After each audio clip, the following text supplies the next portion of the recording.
විශේෂයෙන්ම සරපොන්සේක අපේ field martial එතුමා කියනවා මේක මේ සාමාන්‍ය දෙයක් මේ මුළු හමුදාම දැම්මත් මේක නවත්තන්න බෑ කියලා.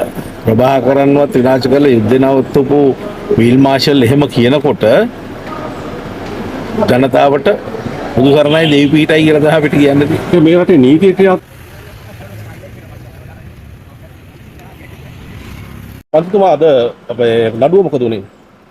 අද නඩුව ඉතින් කල් දැම්ම හරි අවාසියක් වුණේ මේ නඩුව සියලුම නඩු කටයුතු කල් දැම්ම.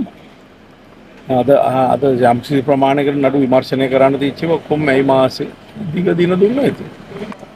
එතකොට අද මේ රටවටේම දැන් මේ වෙනකොට වෙඩි හඬ ඇහෙනවා. මොකද්ද මේකට හේතුව?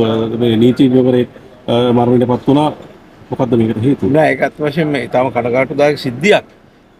නමුත් ඉතින් දිගින් දිගටම මේ කරන ක්‍රියාවලිය පිළිබඳව සමහර කට්ටියගේ ඒ කියන ඒවා ඇහුවයන් පස්සේ මට පුදුම හිතුණා. නීතිය ක්‍රියාත්මක වීමක් නොවීමක්ද මේ වෙන්නේ? මොකද්ද වෙන්නේ? නෑ නීතිය ක්‍රියාත්මක කරන්න බැරි කමනේ මේ පේන්නේ ඉතින්. නීති ක්‍රියාත්මක කරනවා නම් මේ සංවිධානගත අපරාධකරුවෝ මේ මහා දවල් විශේෂයෙන්ම අධ්‍යාරක්ෂක කලාපයට ඇහිල්ලා ප්‍රසිද්ධියේ අර උගත් නීතිච්ච මහරගොඩට එයාගේ බිරිඳට වෙඩි තියලා මරලා පෙන්නන්නේ මේ රටේ නීතියක් නෑ.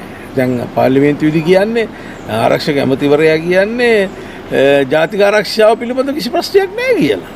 මේක විහිළුවක්. මේ කියන කතා මිනිස්සු කොච්චර කාල අහන් ඉඳීද?